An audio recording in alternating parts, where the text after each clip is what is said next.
Hello दोस्तों, स्वागत है आप सभी का इस चैनल पे। मेरा नाम है Devashish and this is an एडिशापनो production. Welcome back to the channel. Are there bad teachers at IIT? Yes, the answer is yes. आप सब लोग जो एमटेक में अभी एडमिशन लोगे, आईआईएससी में, आईआईटी में, ओल्ड आईआईटी में, न्यू आईआईटी, फर्क नहीं पड़ता, लेकिन आप प्रीमियर इंस्टीट्यूट्स में जा रहे हो and you have certain expectations with yourself. And उसमें एक एक्सपेक्टेशन होता है कि हमारा जो एजुकेशन क्वालिटी, और एजुकेशन क्वालिटी जब हम बोल रहे हैं तब पीपल थिंक कि जो टीचर्स रहेंगे बहुत ही तोड़ रहेंगे and teachers will be so awesome. But premiere institutes में भी टीचिंग की जो क्वालिटी है वो एकदम नॉर्मल है। ठीक है, नॉर्मल का मतलब है जैसे wherever you find, let's say in any coaching institute and maybe in your BTech college, तो कुछ टीचर्स बहुत अच्छे होंगे एंड कुछ टीचर्स आपको बिल्कुल पसंद नहीं आएंगे।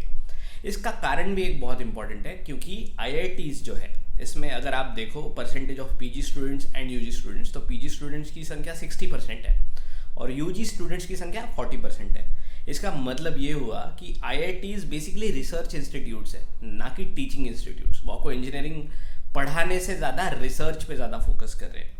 और यहाँ पे फैकल्टी की जो रिक्रूटमेंट होती है उसमें क्राइटेरिया में कई सारी चीज़ें चेक की जाती है कि जैसे आपके जर्नल्स में पब्लिकेशंस कितने हैं, आपका रिसर्च क्वालिटी कैसा है, एट्सेट्रा एट्सेट्रा।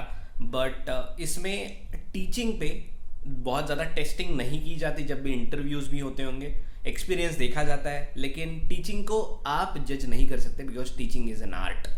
और हर अच्छा रिसर्चर एक अच्छा टीचर हो ये ज़रूरी नहीं है। और एक बढ़िया कारण इसके लिए ये भी होता है यार कि टीचिंग क्यों हैम्पर होते हैं क्वालिटी आईआईटी जैसे इंस्टीट्यूट्स में। तो ये जो टीचर लोग होते हैं ना, इनको बहुत सारे एक्टिविटीज़ में हिस्सा लेना पड़ता है। एक्टिविटीज़ बोल सकते हैं, फिर रिस्पॉन्सिबिलिटीज़ बोल सकते हैं। इन पे रिसर्च प्रपोजल लिखने का रिस्पॉन्सिबिलिटी होता है, फंडिंग लाने का रिस्पॉन्सिबिलिटी होता है। जो सरकारें होती हैं, सरकारों को जो भी पॉलिसी चलती है और जो भी टेक्निकल लेवल पे जो भी रिसर्च करवाना होता है तो आईआईटी से, एनआईटी से किया जाता है। और तो फैकल्टी पे कई सारा बोझ होता है, कई सारा एडमिनिस्ट्रेटिव टास्क कंप्लीट करने का और रिसर्च क्वालिटी इंप्रूव करने का।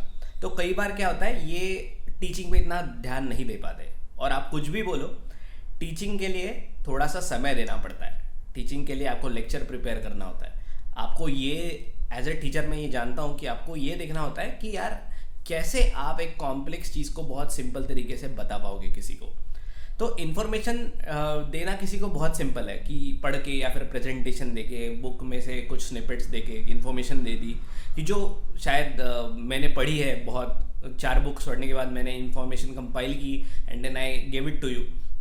तो ये कई सारे टीचर्स करते हैं आईआईटी में, क्योंकि उनकी पढ़ाई बहुत ज़्यादा अच्छे लेवल पे होती है, तो उनकी जो इन्फॉर्मेशन भी उनसे जो आ रही है वो बहुत बढ़िया होती है। लेकिन एक कोई कॉन्सेप्ट है जो आपको बहुत अच्छी तरह से समझना है, तो आप गारंटी नहीं ले सकते कि आपको टीचर से वो बहुत अच्छे से समझ में आएगा।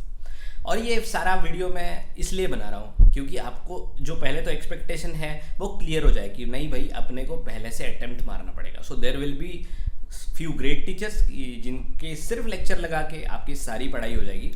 But there will be few teachers कि जिनका सब कुछ अच्छा है लेकिन एक चीज़ खराब है, जैसे उनका आवाज़ ही नहीं आता, या फिर उनके एक्सप्रेशन से समझ में नहीं आता कि बोलना क्या चाह रहे हैं, या फिर वो उनका हैंड राइटिंग ही खराब है, बोर्ड पे लिखते नहीं है ठीक से, या फिर डिक्शन सही से नहीं करते। तो टीचिंग के लिए ये सारे फैक्टर्स एक साथ आने होते हैं। और जैसे कोई अगर अच्छा रिसर्चर भी है तो क्या उसमें कॉन्फिडेंस होगा स्टेज पे जाके सबके साथ बात करने का? तो शायद नहीं। तो ऐसे कई सारे फैक्टर्स होते हैं कि ये एक वजह से एक अच्छा टीचर नहीं बन पाते हो। तो ऐसे कई सारे टीचर्स आपको मिलेंगे, लेकिन आपको किस चीज़ पे ध्यान देना है? मैंने बोला है इनके पेडिग्री पे ध्यान देना है। इनको अगर आप पर्सनली मिलोगे तो ये कई सारे आपके डाउट्स क्लियर करने की कोशिश करेंगे और उनके हिसाब से वो सबसे ज़्यादा हेल्प करने में कोशिश करते हैं।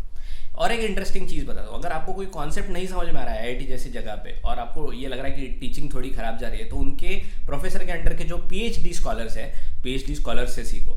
पीएचडी स्कॉलर्स का कभी कभी लेवल बहुत अच्छा होता है और वो आपके ही उम्र के जैसे होते हैं, इसलिए वो आपको बहुत अच्छे से समझा पाते हैं, एनालॉगस चीज़ें समझा पाते हैं, या फिर रेलेवेंटली वो आपको ये बता पाते हैं कि एग्जैक्टली आपको कहाँ पे प्रॉब्लम आ रही होगी। तो वो रिलेट भी बहुत अच्छे से करते हैं, आपको कनेक्ट भी बहुत अच्छे से करते हैं and they can teach you well as well. तो आपने देखा भी होगा कई बार जो टीए होते हैं या फिर एमटेक के जो टीए होते हैं या फिर रिसर्च स्कॉलर्स, आप कभी कभी आपके ट्यूटोरियल्स लेते हैं तो उनसे आपको बहुत अच्छे से समझ में आ जाता है। ठीक है। तो अगर खराब टीचिंग है तो सबसे पहले तो नोट्स, जितने अच्छे से नोट्स बना पाओ उतने अच्छे से नोट्स बनाना है। ऐसा हो सकता है कि आप सुनाई नहीं दे रहा है या फिर समझ में नहीं आ रहा है, तो जितना भी आपने कंज्यूम करने की कोशिश की उतना सब नोट करना। उसके बाद क्लास में एटलीस्ट 5-6 लोगों की नोटबुक स्कैन करना, ताकि आपको एक अच्छी खासी इन्फॉर्मेशन मिल जाए कि हाँ हो क्या रहा है। उसके बाद किसी पीएचडी स्कॉलर या फिर एमटेक टीए से जाके मिलना और उनसे ये पूछना कि भाई हमको ये कोर्स में बताओ कि एग्जैक्टली ऑब्जेक्टिव क्या है, क्या हम पढ़ रहे हैं और कैसे कैसे डायरेक्शन होनी चाहिए। तो होपफुली ये वीडियो आपको पसंद आई होगी, because this is very important video for incoming MTech students as well. And जो भी बीटेक के बच्चे हैं जो एक्सपेक्टेशन लेके जाते हैं कि आईआईटी में ऐसी पढ़ाई होगी वैसी पढ़ाई होगी, यार अच्छे अच्छे टीचर्स तो एनपीटीईएल पे भी है। तो if you just need good quality education, just go to NPTEL. IIT Madras का सीएस का कोर्स फ्री में अवेलेबल है आज, तो आप ये बोल ही नहीं सकते कि हमको फ्री में क्वालिटी एजुकेशन नहीं है। तो वो है, जस्ट दैट आप एक अच्छी कम्युनिटी में जाते हो इसलिए आप आईआईटी के लिए स्ट्राइव करते हो, लेकिन वहाँ पे जाके गारंटी नहीं है कि आपको अच्छे टीचर मिलेंगे। ठीक है, तो ज़्यादा से ज़्यादा ये वीडियो शेयर करना ताकि सब एस्पिरेंट्स को ये पता चले। एंड समझ लेना, आप प्रोफेसर की भी साइड समझ ले सकते हो कि क्या क्या उनको भी दिक्कतें आती हैं, तो समझ लो। जितना ज़्यादा उनको समझोगे वो उतना ही ज़्यादा वो आपको समझेंगे। तो आशा करता हूँ आपको ये वीडियो अच्छा लगा होगा।